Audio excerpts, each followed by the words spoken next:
up? Welcome back to the channel. In this video, we're gonna show you guys how to install radius rods on your machine. Per request, we're gonna show you guys how to do it step by step, as well as what most of you guys have been sending me messages about is how to remove the bearings on the ends so you guys can get these custom powder coated. And as you can see, this has got that crazy tropical teal that Shreddy and Blake Wilkie is known for, and it's gonna look really good on this machine. So I'm gonna show you guys how to remove the bearings. I'm gonna show you guys how to properly adjust the lengths of the upper and middle radius rod, and we're gonna show you all the pieces, where everything goes, the spacers, and well, yeah, let's get to it. We're gonna take off the hardware off this machine. The tools you're gonna need is really simple. You're gonna wanna have a screwdriver on hand. You're gonna want an 18 and 19 millimeter wrench, as well as a ratchet with 18 and 19 millimeter sockets. You're gonna want an extension. We got, I think, a 3/16 Allen here and a 1/4 inch ratchet. We have a torque wrench to torque all our hardware properly. Right over here we have a microfiber, a rubber mallet, and a piece of wood. This is gonna be for removing your spherical bearings. And the last two tools that I could think about off the top of my head are gonna be the 5/16 wrench and this adjustable wrench. We're gonna use those to tighten down our Heim lock nuts. Another thing you're gonna need is some cross check or some sort of thread checker. I used to use cross check. The customer brought me this white cross check that's gonna go kind of with the theme that he's going. I've been recently using what I think is better, and that's called Revlock. And this stuff is just paint. It's very thick paint, and you can set a paint mark to see if your bolt came loose from the threads. But what I like about the Revlock, it has this needle to it, and you can lay it on a lot cleaner than you can with this brand. Now, the most important thing you're gonna need is the radius rods. So we have here a set of Allen UTV radius rods. These are the same ones that I run on my machine, as well as CJ's and Abraham's machine. We all run them. They've been great. No issues so far. So this video can apply to any brand that you choose. I choose Allen UTV. They are a sponsor, as well as you can find them on our website if you want to purchase a set. But like I said, this method for the install, the adjustment, and removing the spherical bearings is probably going to work for most manufacturers that have a similar design. So we're going to go ahead and do it on this 2CX3. But again, this can apply to the Turbo S, the 64-inch X3, the XP 1000, Pro XP. It's all a very similar process when it comes to removing the hardware, installing and adjusting the rods. And if you want to see the Turbo S video we did a long time ago, and I'll link that video down below, as well as I will link to my website where you can purchase these radius rods. That'll help the channel out a lot. But enough talk, let's get on to making this machine look a lot more awesome. By the way, quick note, you will see a pull plate on this machine. That is perfect, nothing wrong with it. He is switching it to the Allen UTV one just for aesthetics, so everything looks, you know, the same. Nothing wrong with that plate. If you have it, run it, it's great. Now, first things first, we're gonna remove the wheels. You're gonna need a jack. That's probably one of the tools I should have mentioned. We do have a Pro Eagle base and extension. They are two separate part numbers, but the base and extension on this Harbor Freight Pittsburgh 2.5 ton jack, I'm gonna leave links to those too. I'm gonna try helping you guys out here. Leave links for everything so you guys have an easy time getting the items you need to work on your own machine. We're gonna go ahead and remove the wheels. You're gonna need a 19 millimeter socket and a ratchet, or I'm gonna use my impact and get those off real quick.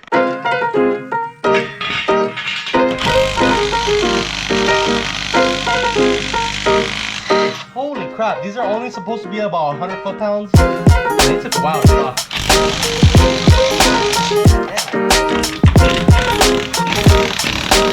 Alright, so with the wheels off the machine, the jack on there, and the jack stands safely securing the vehicle and holding it up, we're gonna remove the pull plate and the 6 nuts.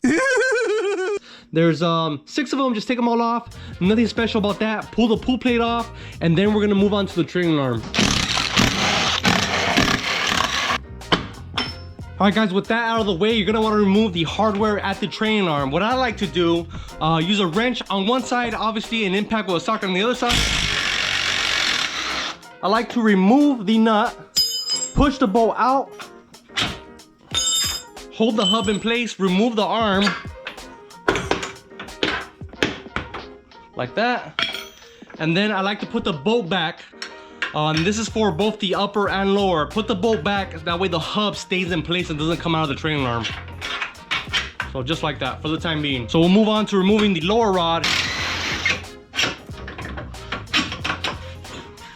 Same thing for the lower one. Put the bolt back in after you pull the rod out. And that's gonna hold everything in place as far as the arm and the hub, so you're not firing it later. The last one is the center rod that I do. Instead of an 18mm, you're actually gonna use a 19mm for the nut. Make sure to save all the hardware because we're gonna reuse it. For this customer, he decided not to get the TLS kit. I recommend for all these machines, especially on the X3s, to get the TLS kit, which is made by Shock Therapy, and that goes in the place of the OEM bolt and has a bunch of spacers, and you gotta drill out the hub a little bit. We've done that in the past. Unfortunately, we don't have one to show you guys on this video. We're strictly focusing on the radius rods, but I will link it down below just so you guys wanna pick that up. It is gonna be the 5/8 option for these particular radius rods. So pull that out. I'm gonna do the same thing to the other side, and then we'll get to adjusting the radius rods. So LM UTV makes some really high quality radius rods, and that's no doubt. I've been using them for a long time and they work great. Now when it comes to a custom powder coat like these that you see here, you're gonna want to remove the heim joints as well as the spherical bearings that are on the ends of some of the arms. So they're a little bit different. So like the upper arm has two of these regular you know, heim joints, and they're really easy to remove. All you gotta do is twist them off. Now when it comes to powder coating these, a quality powder coater is gonna make sure he doesn't get any powder coat inside of the threads. So usually they'll tape this off or they'll stick another bolt in its place. On the other side, at the frame, it has a spherical bearing, just like the lower arm. The lower arm has two spherical bearings. There is no adjustment on the lower arm, so we have one bearing of these on each side. So we're gonna go ahead and remove the C-clip that's in here with some C-clip pliers. I'll try to leave a link in the description for some of these pliers, but I got these at Harbor Freight, and I'm not sure if there's links for that. So normally, you would have to press this out with an actual like bench press, which I don't have. And most of you guys aren't gonna have one. So what we're gonna use is a socket and that plastic dead blow that I showed you guys earlier. So let's go do that right now. Some WD-40 goes a long way. Now what I do first is I grab my socket, I lay it on the wood, I use the open side towards the spherical bearing. Make sure you're going the correct way. You're pushing the bearing outwards. It's very simple to tell. The bigger opening is where the heim, or excuse me, the spherical bearing is gonna come out of. We'll put our microfiber on here to protect our powder coat. And I first like to start by hammering right in the center to get a perfect distributor load with the rubber mallet, or with the dead blow here. And just like that, this one popped right out. Now this one's probably a little bit looser than what it would be if you did it from new, and that's because someone already did this process, but I want to show you guys how to do it. Pretty much the process to put it back in is going to be the opposite. So now we're going to go ahead, line the bearing up into the hole here, and it needs to sit in there a lot more. So now we're going to do it backwards, and we're going to shove it back in. And I felt it go in. We'll look at the recess for the C-clip in there. It looks like it'll go just a tiny bit more. There should be a little groove in there where the snap ring goes in. Again, I'm taking my time. The harder you hit it, the better chance you're gonna mess up your powder coat. We're good to go. I gotta go ahead and start setting this up to put it in the car. Now we go put our snap ring back in. And usually with the snap ring pliers, it's hard to get it all the way back in the groove, but just push on it. And with the spring tension of the snap ring, it'll go back into the groove where it needs to be. Now we can focus on the spacers, because the spacers, there's 3 different kinds. It's very simple to distinguish where they're gonna go. The heim joints, which are the threaded ones like this, are gonna receive this spacer right here. There's a very simple taper to the shoulder, nothing special, and there's a bunch of those, and that's gonna go on both sides of the bearing for all of the radius rods that take the spherical heim joint like this. Now when it comes to the spherical bearing that's pressed into the arm, there's 2 different versions. One of them is gonna take a rubber O-ring, as you can see here, and it's very easy to tell the difference.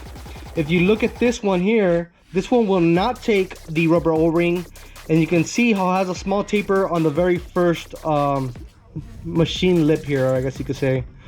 The other one is flat, and that gives a space for the O-ring to sit. And where you're gonna put the O-ring is very simple. You're gonna put it on the side where the snap ring is at. We'll go ahead and put these back on into all the locations. Then we get on to making the adjustments. Before we make the adjustments, I'm gonna go ahead and install the lower arms on both sides, and I'll show you that process.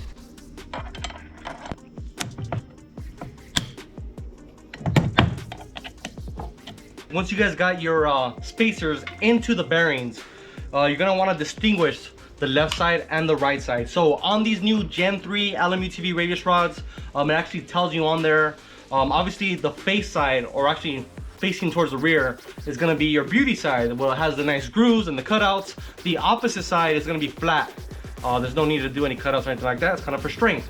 And to distinguish the left to right, it's very simple. On the inside, you'll see a chassis and a wheel, and that's gonna tell you which way it is. So this side says wheel on it, and this is the face side.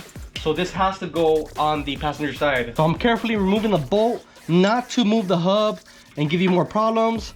We'll stick this in here like that.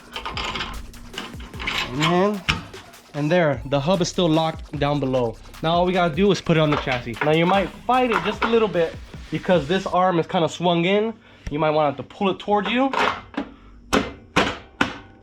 And now it's on. You can see that the threads have moved. That's because the studs that Can-Am has kind of just float in place. All you gotta do is go from behind and kind of push it towards you. Or you kind of pull the radius rod at the same time and play with it a little bit, and then you got some exposed thread. So that part is the only annoying thing about the design from Can-Am. But as you can see, that's in place, and that is going to be your basis to reinstalling the upper and center radius rods. So I already adjusted the center arm. I am going to show you the process on the upper arm, but I want to show you this so you guys get an idea of what it is we're doing. So we have the stock radius rod here on the side here. We have the two center radius rods, the left and right center radius rods here. And what we're using is an M12 bolt, the same hardware that is used on the machine itself. If you don't have any of this laying around, you can actually use the bolts from the trailing arms that you took off earlier. You're gonna put the bolt through the OEM radius rod, then through your, well, first you will start off with one, but then through your aftermarket radius rod on both sides. And if you can't, then it may be because you need to make it bigger or smaller, and you will make the adjustments until they are the same length. Now, just because the bolt goes through all three radius rods doesn't always mean it's the same exact length. So for example, here, the overhead view, you can tell that the bolt going through all three is pretty much at a 90 degree with the OEM rod.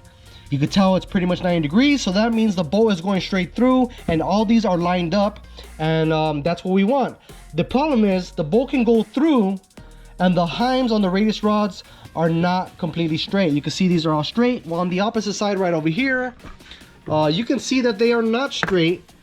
You can see a very deep angle. You can see that there is no 90 degrees from the bolt to the OEM rod, and that's telling me that both of these, or at least one of them, is too short. So you will make your adjustments. Obviously on the center rod, you can only make the adjustments on one side, but you will make the adjustments to lengthen the rod to make it the same exact length as the OEM radius rod. A few moments later. Now I made my adjustments. I made both of these a little bit longer until I had that 90 degree angle that we were talking about. As you can see here, it's very simple. Now if you pull off one of these radius rods, just like this, and you make any sort of change here. So say I want to make it just a tiny bit longer, so I give it a turn and a half roughly, but we'll try to reinstall it, and you're gonna see that the bolt is off to one side because it is too long. It does not want to go on, and it's gonna want to pull the bolt outwards and take away our 90 degree. I'm sure you guys get the idea of trying to make this straight.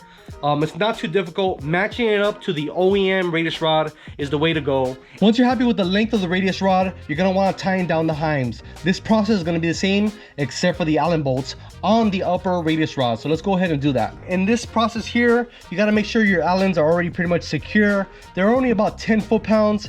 Nothing crazy. If you want to know the exact torque rating, I'm gonna leave it in the description. Make sure to check that. Don't take my word for it because I'm just going off the top of my head. You do want to use the correct torque spec because you can damage the radius rod itself and you're gonna have to buy another one. So you get your adjustable wrench like that. You put it on the body of the heim, leaving this side open, and so you could go ahead and tighten it down with the wrench. And it's very simple. Grab your wrench, tighten down your jam nut.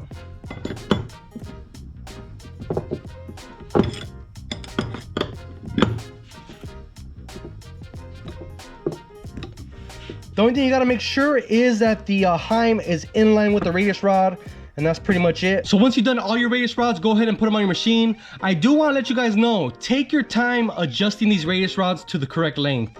You do not want to have to take these radius rods back off to do them again. They are adjustable, like the upper one is adjustable on the car once the nut is loose, but that's the problem. Loosening and tightening that nut while it's on the car, it's difficult to gain access to that nut with a wrench, and it's very difficult to do. I suggest getting them done right the first time on the bench, and then when you put them on, you know, you won't have issues. I've never had issues. I just take my time making sure they're the correct length as the OEM radius rods. So I'm gonna do the rest, and then I'll show you guys how to throw them on. All right, so the center radius rod, the portion where the Allen bolts go through and the regular heim joint is at, that's gonna go towards the wheel. And so that means because one side is machined and the other is not, they are different left to right. So the first thing I like to do is install the wheel side. So you're gonna wanna position this in the hub here.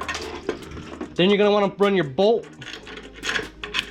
And you're gonna go ahead and put your washer and your nut just like the OEM was. So I do use red Loctite on this. This is the one that has the most load out of the 3 radius rods. So right now while doing this is the time to actually torque it down, because the trailing arm does get in the way once you start installing the other rod.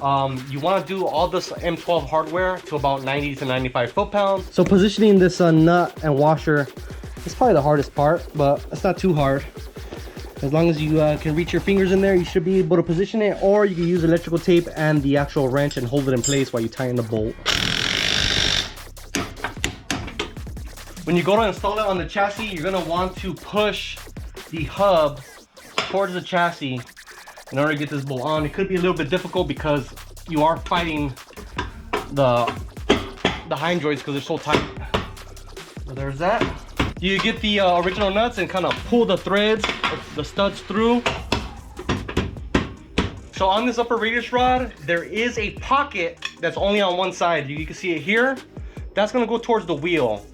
You want to make sure you do that the same on both sides. Also, the pocket itself has an orientation to it. So if you look at it closely, the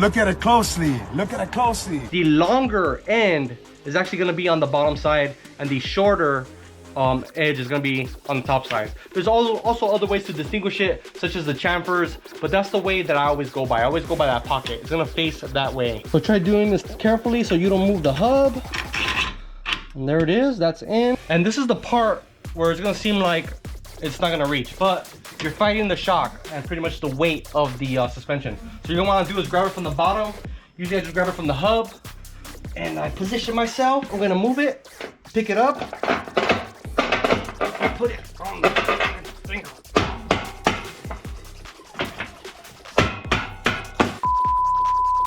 Put the nuts on, torque them down. Why are you laughing? Because I keep saying nuts, fool. You sound mad. That too, homosexual tendencies with you, I swear. I'm a man, dude. All right, so you're gonna put the nuts up. All right, so go ahead and put the upper nut back on and the lower one. Stop laughing, dude. Torque it down. Before I torque that down, I'm gonna go ahead and do the bottom one as well.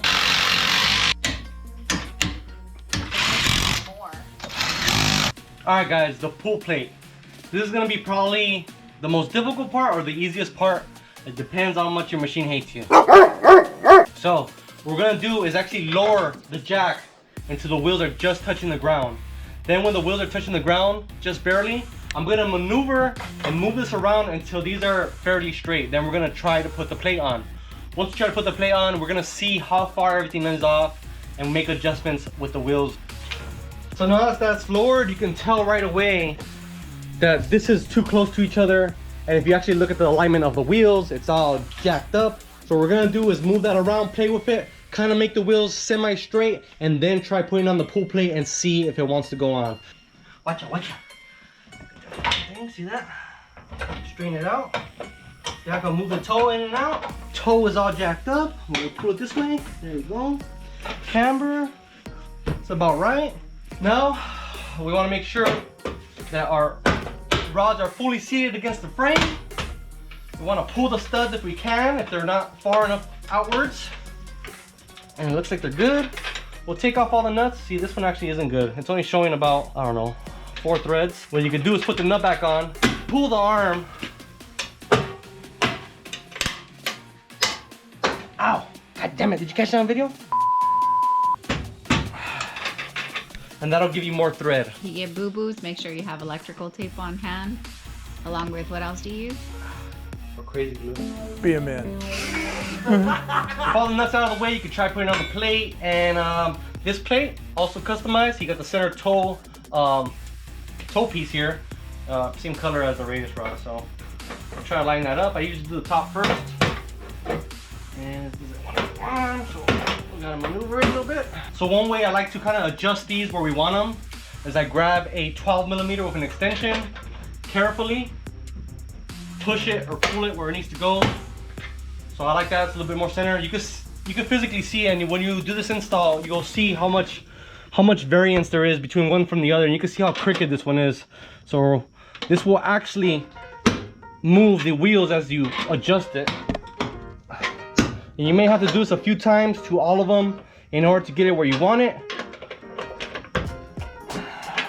You gotta be very careful though, because you can damage the threads if you really yank on them. It's literally very carefully putting them into place, and you're doing this with not a lot of pressure on the wheels. If this was on the ground, the jack wasn't here, there'd be a lot of pressure on this. It would take a lot of force to move them, and you will probably damage the thread. So I moved them again, see where they're at, and the top lines up good. The bottom does not line up good. So we're gonna move this down. Looks like it needs to go down. That's close. There it is. So at this point, you want to make sure that everything is decently straight before you start hitting it with the rubber mallet. So I like to tap it into place. So all of the threads are now showing 1, 2, 3, 4, 5, except for that guy. It's hard to see, but it's not a big deal. Once we tighten this one down, this may pull through. If it doesn't, we can push it from behind with maybe a pry bar and then put the nut on it. So always put these on by hand first. If you have access and you go to a local hardware store, you can buy new nuts. Nylocks, you're supposed to only use them once. But I mean, everybody's reinstalling them and they don't really have issues. Just make sure you torque them to spec. If you want to add a little bit of Loctite, you can. And using that cross check will always be a great indicator to physically, or excuse me, visually see that they came loose or not. So now the thread's pushed out just like I expected it to, and we can install the last one. Again, 90 to 95 foot-pounds. So don't forget your cross check or rev lock. I'll leave a link to the rev lock because that's my preferred method of paint checker. And I did already put it on the nuts for the trailing arm side. I'm gonna put it on here. Like I said, the other ones apply better than this one, but this one's pretty cool because it's white, and I mean, it goes with the theme of the shreddy life. So